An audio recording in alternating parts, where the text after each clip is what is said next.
hidden tomb has been discovered beneath Teotihuacan, and what's inside is shocking.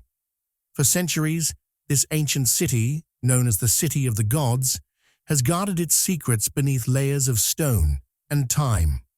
But now, modern technology and fearless archaeologists have pierced the earth to reveal a chamber untouched for over a millennium. Inside, walls etched with cryptic symbols and artifacts of unimaginable sophistication suggest a civilization far more advanced than we ever imagined. Some of the objects hint at rituals that blur the line between history and legend, a forgotten story of power, mysticism, and perhaps even prophecy. What the team uncovered doesn't just rewrite the history of Teotihuacan. It raises questions historians and scientists are scrambling to answer. Before we move deeper into this discovery, hit like and subscribe, because secrets like this don't stay buried for long. Deep beneath the ancient city of Teotihuacan, something extraordinary was uncovered. Initial explorations hinted at intriguing finds, but what lay further inside the tunnels shocked anyone who saw it.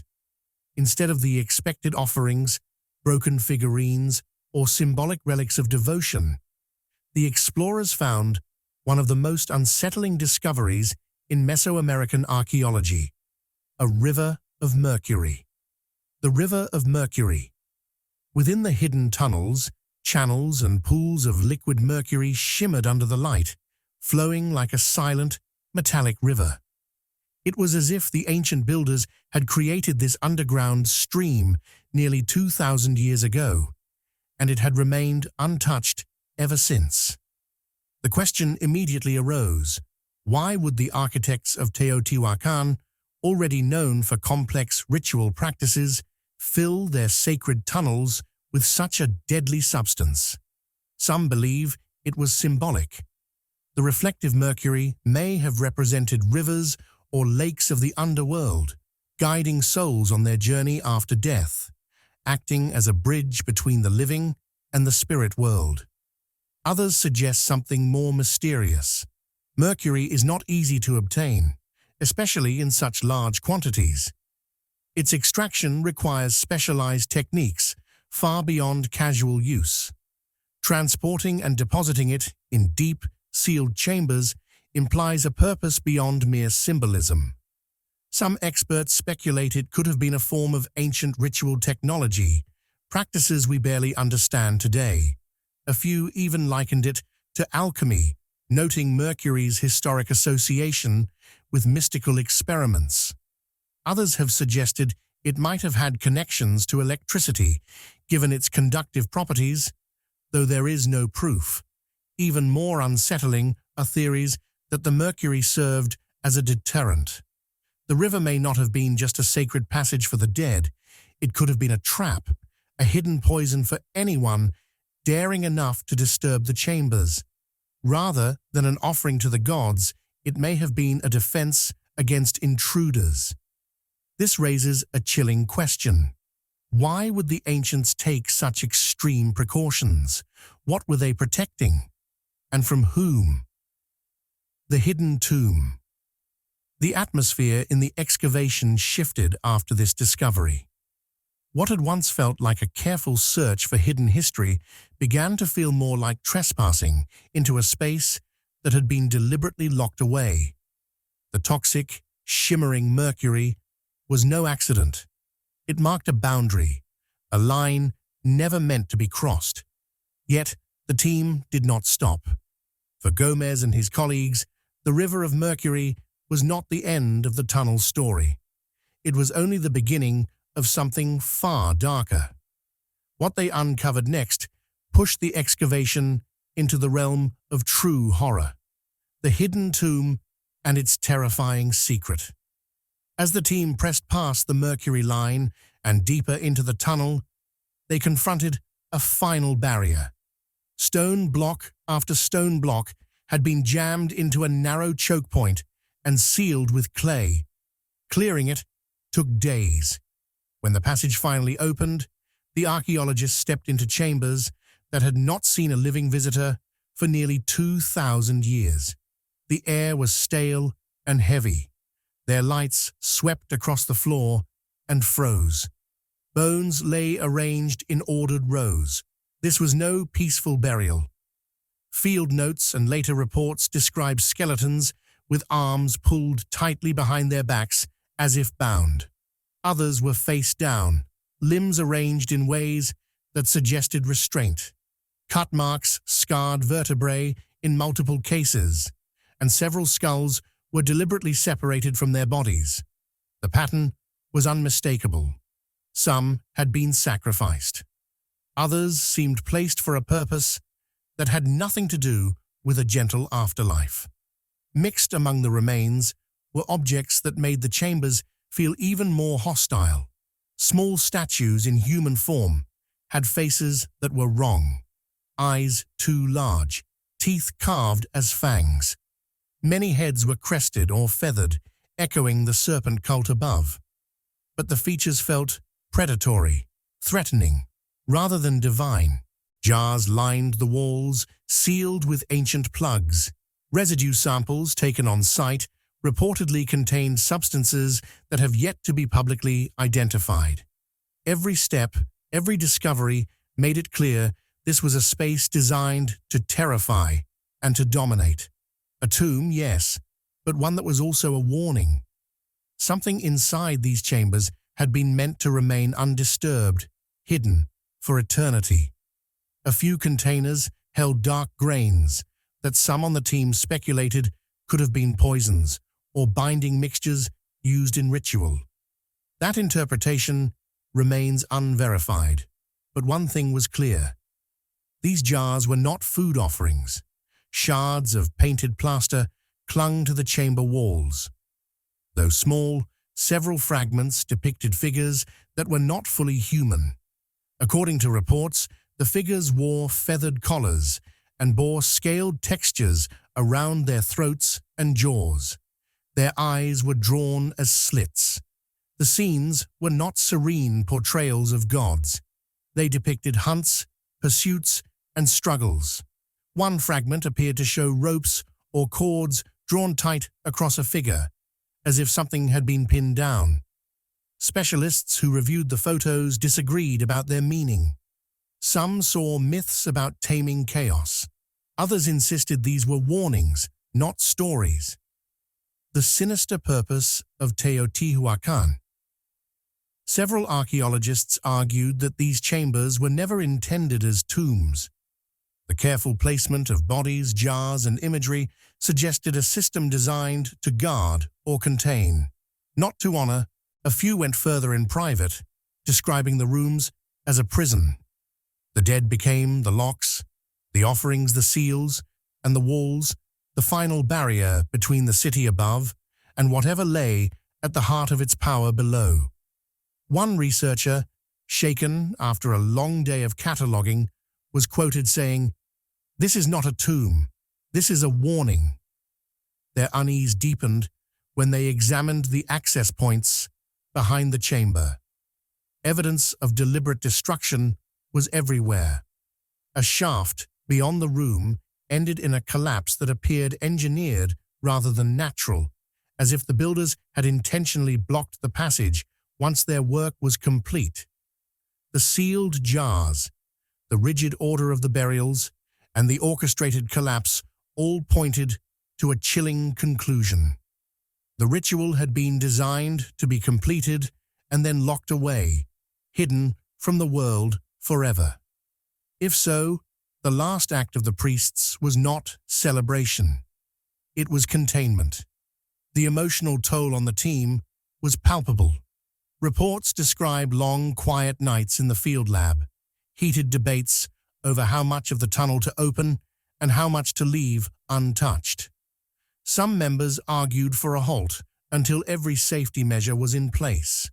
Others pushed to document everything and reseal the passage rather than risk disturbing it further. The debate went beyond science. It became an ethical question. If an ancient culture went to such lengths to seal a place forever, what responsibility does the present have when it breaks that seal. That is the final weight of this discovery.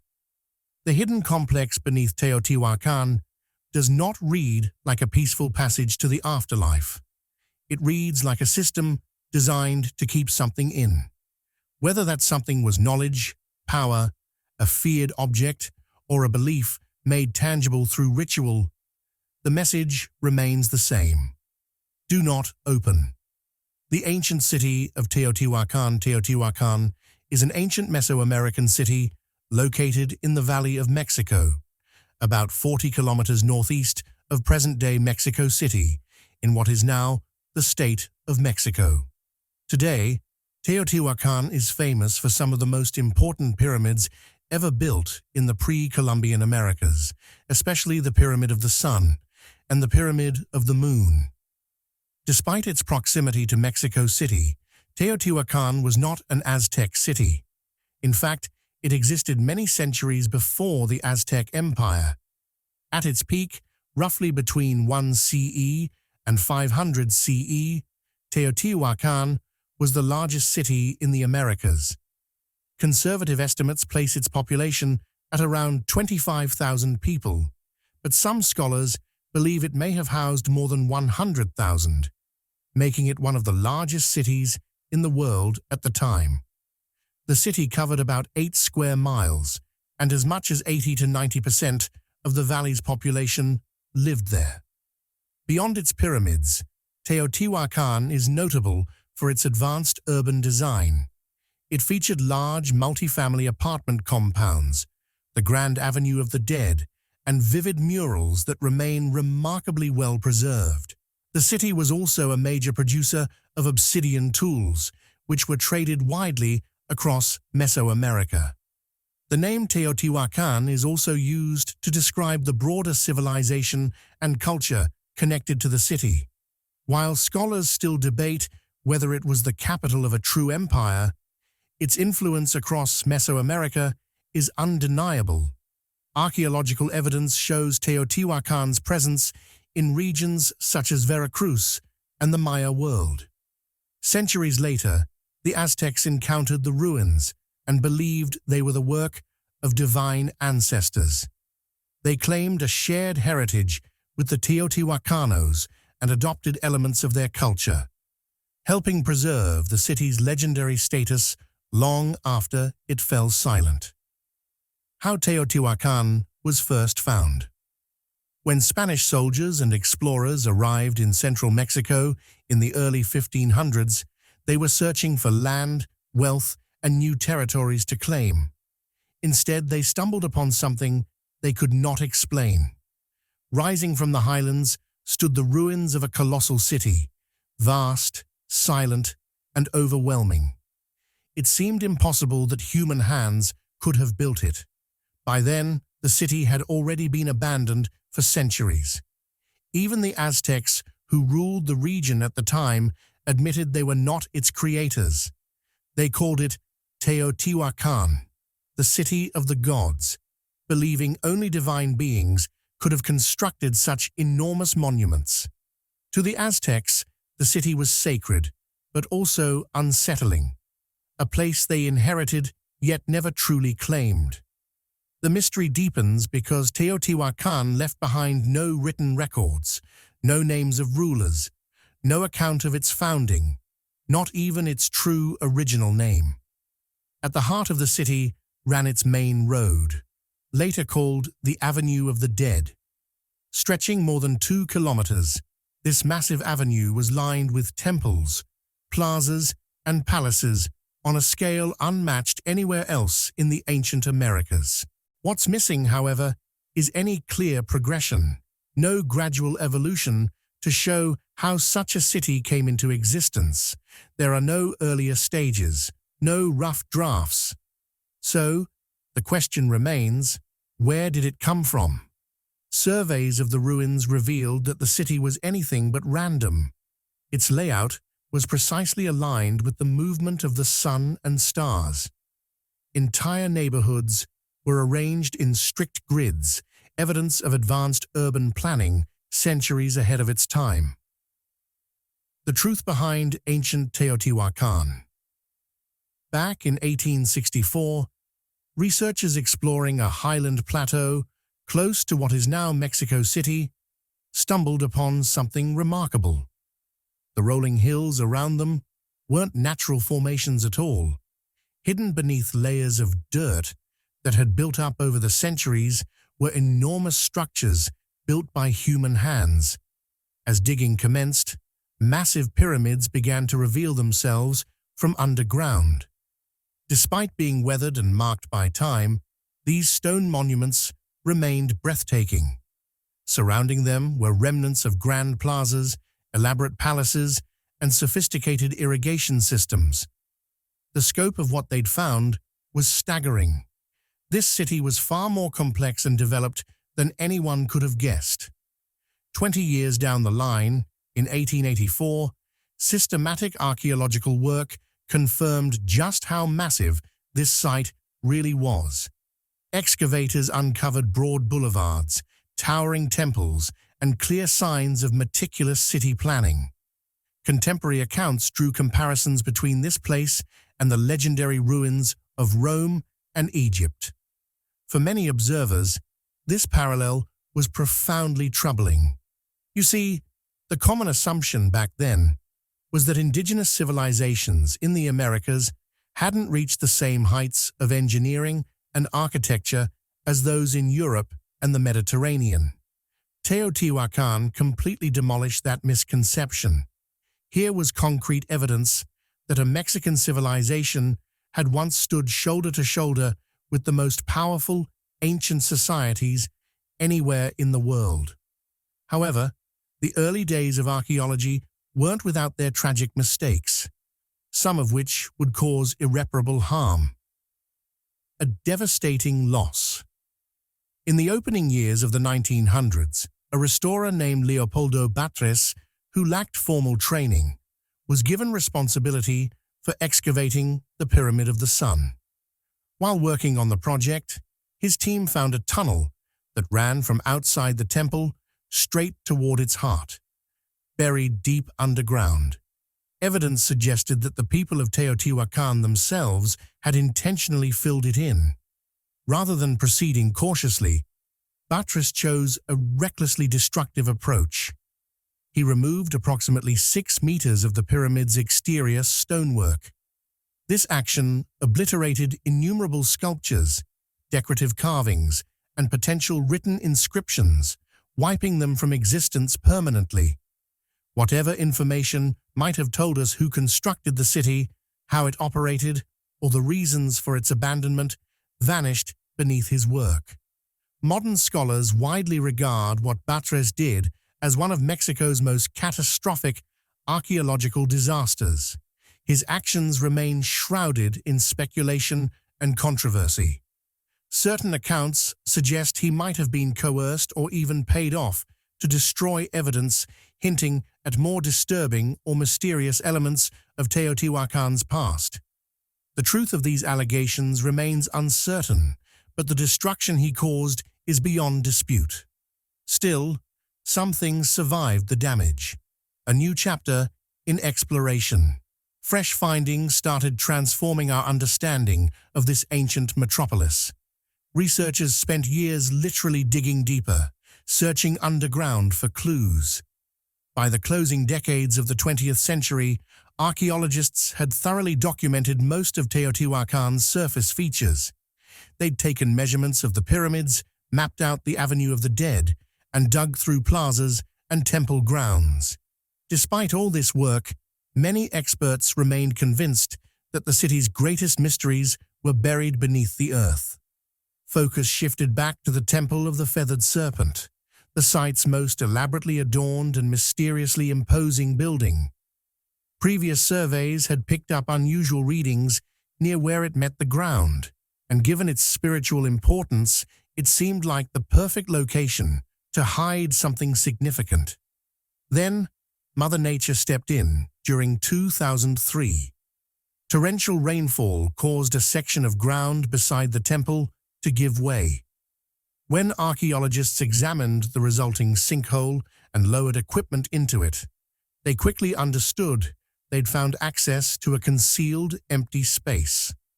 Using ground-penetrating radar, along with small robotic devices, they verified what they were looking at. Stretching far below the temple were extensive hollow areas, running deep into the earth. What first seemed like natural cave formations turned out to be something quite different. A deliberately constructed tunnel, extending nearly 100 meters, carved directly into the bedrock. Mexican archaeologist Sergio Gomez took charge of what would develop into one of the most challenging and significant undertakings in Teotihuacan's archaeological history. What lay hidden for centuries? As Gomez's crew started clearing away material from the tunnel entrance, they were amazed by what they discovered. The passageway hadn't simply caved in over time, it had been purposefully blocked off with clay, rocks, and fill material roughly 1,800 years earlier. Somebody had sealed it deliberately, intending that whatever waited inside would remain concealed forever. Analysis of the soil composition and broken pottery pieces mixed throughout the fill material revealed something deeply unsettling. The tunnel had been closed up while Teotihuacan was still thriving at its height. This wasn't some accidental occurrence. It represented a conscious decision to erase the passage from collective memory for all time. Some researchers believe the closure was executed so completely that without modern detection equipment identifying the void beneath the surface, the tunnel would still be undiscovered today. The deeper the excavation went, the more the tunnel challenged every expectation. Rather than being a natural fissure in the rock, it turned out to be a meticulously constructed hallway. The ground had been leveled smooth. Support had been added to the walls. Faded remnants of color still clung here and there to the surfaces, suggesting the entire passage had once been decorated with paint. Side chambers branching off indicated an extensive, deliberately designed layout. Even so, numerous sections were densely packed with debris, as though someone had invested tremendous effort to make getting through as difficult as possible. According to those who examined it, the tunnel resembled less a burial chamber that had simply been closed up, and more a location that had been intentionally imprisoned in stone. The terrifying secrets found in the tomb. As the team worked deeper, the atmosphere grew heavy. Gomez later described moments when the ceiling itself felt like a warning. One researcher put it bluntly, "It was as if they were speaking to us across centuries, saying, 'Do not open this.'" Still, the team pressed on, determined to uncover what had been hidden for nearly 2,000 years. And when they finally broke further inside, what they found was not peace, it was ritual. As Gomez's team moved deeper into the sealed tunnel beneath the Temple of the Feathered Serpent, they did not encounter ordinary burial goods. Instead, they uncovered thousands of offerings arranged with unsettling precision. Jaguar bones were stacked in specific sections, as if the animal itself had been sacrificed to guard the chamber. Razor-sharp obsidian blades lay scattered across the floor, their placement far too intentional to be random. Jade figurines rested beside seashells that had been carried hundreds of miles from distant oceans. Nothing here was accidental. All of it was proof that this was no ordinary deposit. This was a ritual staging ground, an extraordinary one. What do you think about the just-discovered tomb beneath Teotihuacan? The hidden complex beneath this ancient city continues to reveal secrets that challenge our understanding of Mesoamerican civilization and the mysterious purpose behind its most sacred spaces.